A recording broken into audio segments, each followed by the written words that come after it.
Why are boundaries so important? Borders, lines drawn. We talk about it in politics, but we talk about it in our lives as well.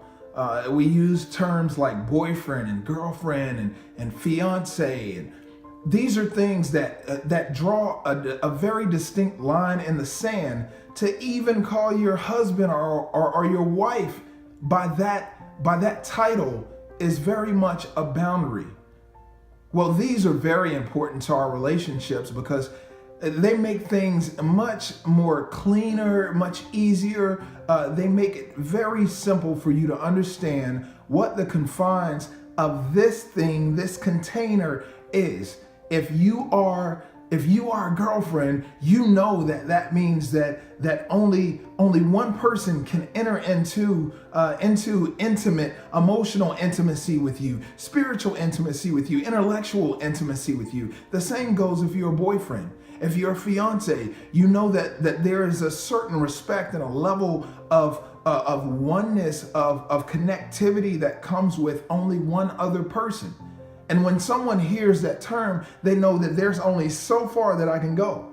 We may have a joking relationship, but I need to watch my physical communication with you and not place my hand on your shoulder or not have myself hanging all over you because you're already affianced to someone else. It's a boundary. It's what keeps people safe.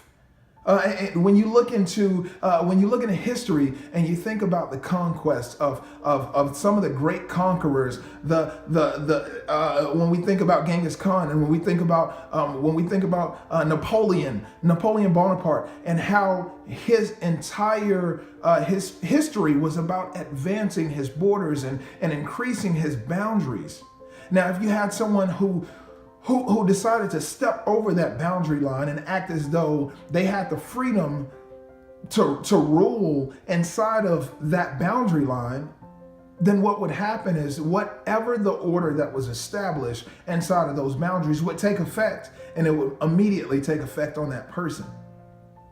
In our lives, a lot of times we get lax and we feel like, well, these borders and these boundaries, they just feel so stuffy, and why do we always have to put a title to something? Why can't we just be? Well, when you take something of such importance and you take it out of its boundaries and out of its borders, it begins to get messy.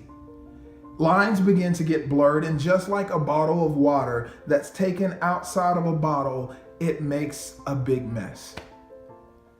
So why are we talking about borders and boundaries? Because I want your life to be as well put together with deeper relationships, healthier friendships, and better employment. Yes, this even goes into your employment. What happens when a boss begins to cross the boundaries of your time, of your personal time, of your family time, where the expectation of the job begins to take on another form as though it's the most important thing in your life? This is what happens when you find yourself not establishing borders and not establishing boundaries. I had a friend of mine that was really close to me who was going through a season in his life where he was working very hard, working to get to the next level, working to get to a new standard of living financially. And he knew that for a season that he was going to have to work on certain days, specific times. But it was very important to him that Wednesday evenings and Sunday mornings were always available. He was willing to work nonstop all the other days. But these were the times of the day that were very important to him. And as his boss comes to him and says, hey, we really need you, we could really use you on at this time and at this time, he found himself actually reducing himself and lowering his standard and allowing the job to become his boss. The job began to become the priority in his life, and his life began to get out of whack. And he found himself with health issues, found himself emotionally distraught, mentally a wreck, and couldn't understand for the life of him what the problem was. And as we sat down and I spoke with him and he began to explain the situation to me, I quickly understood that he had not established boundaries in his life that would put him in a position to be able to succeed. See, our boundaries, they keep our lives in check. They keep us in balance. They make sure that any outside threat has no ability, no capability of coming in and usurping authority in our lives.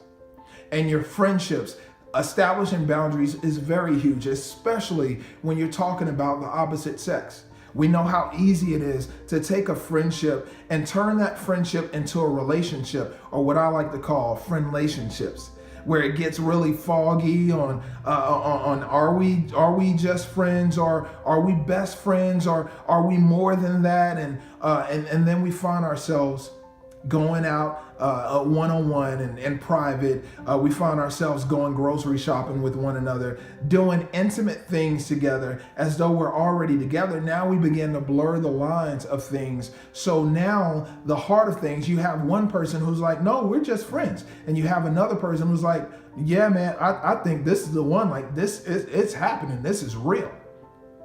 But because boundaries were never established, borders were never drawn, now this person can come in and out of your heart and in a more intimate way than they should be able to as a friend. The intimacy of a friend is so different than the intimacy of a relationship, of a romantic relationship. There are places, there are leagues deeper that someone in a romantic relationship with you should have access to than a friend should. And so you have to establish these borders and these boundaries. And what that might sound like is similar to this, that, hey, we have to protect the friendship that we have. So in order to do that, I think it's best that we only start hanging out around our other friends, making sure that we aren't in a date situation if that's not where this is going. You want to always be very upfront and very forthcoming about what your desires, what your expectations are with those opposite sex relationships, so that the lines never get blurred. You always have established boundaries, and the rule of law inside of your borders, inside of your boundaries, is never ever usurped by the expectations, desires, and the rules of somebody else's. This is your kingdom. Anything that has your name on it is your kingdom. If it's your car, that's your domain. If it's your apartment or your house, that's your domain. If someone was to come and to take those things away from you, or to come into that place and to wipe their feet on your rug with dirty cleats, or to take your car and to drive down the street in a drag race, you allowed that to happen because you had an established order, or the lack thereof, and the thing that was your domain. So you failed to take care of that. That's less their fault and more of your fault. So that's why I believe it's so important for you to establish boundaries today. Don't go another day in that friendship. Don't go another day in that relationship. Don't go another day on your job without establishing the boundaries and saying, this is what's important to me. And if you respect me, if you honor me, if you love me, then you will abide by and you'll honor these boundaries. For our relationships, it's very, very, very important for you to protect what you already have. Make sure that the person that you love knows that you honor them by respecting the boundaries of outside friendships. As we go throughout our lives, we'll create friendships. We'll create friendships with the opposite sex, with the same sex. And these friendships can often get in the way of our romantic relationships.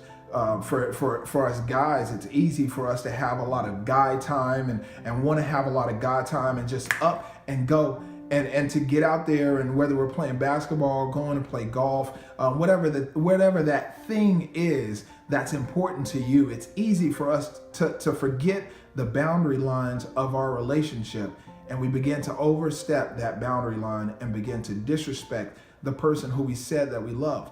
Well, if you love them, then you'll establish those boundaries and you'll stick to those boundaries. For the ladies, it can look like your girl time, your time to go and get your nails done and to pamper yourself and to go and take care of yourself. Nothing is wrong with those things. There's nothing inherently wrong with spending time with your friends or taking care of yourself. Essentially, it's just the boundaries, the parameters of when it happens, how it happens. You have to respect You have to respect the person that you've committed yourself to. You said that they were so important to you that you were willing to drop everything and everyone, that you were willing to get a ring, that you were willing to go and have a 30-minute ceremony and a 2-hour reception, and to bring in family who didn't like each other and put them all in this one environment to express the depths of your love, to now be in a place to where you're completely and totally dishonoring and disrespecting this person because you have no established borders or boundaries. This is very important. And if you love them, you'll enact it, you'll keep it in order, you'll always look out for it because you'll want to cherish them. Always see the value in them, always respect the value in them, always establish borders. This is what it means to be relatable. Hi, this is Jeremy Gaston. Did you enjoy this episode? If so, feel free to share it with a friend and subscribe to our next episode. If you'd like free books and other materials on how to create deeper relationships and have healthier friendships and to create better employment, be sure to stop by my website, jrmygstn.com, and fill in your name and your email address, and you'll receive free content every week. And as always, go out there and serve better, to love better, to live better.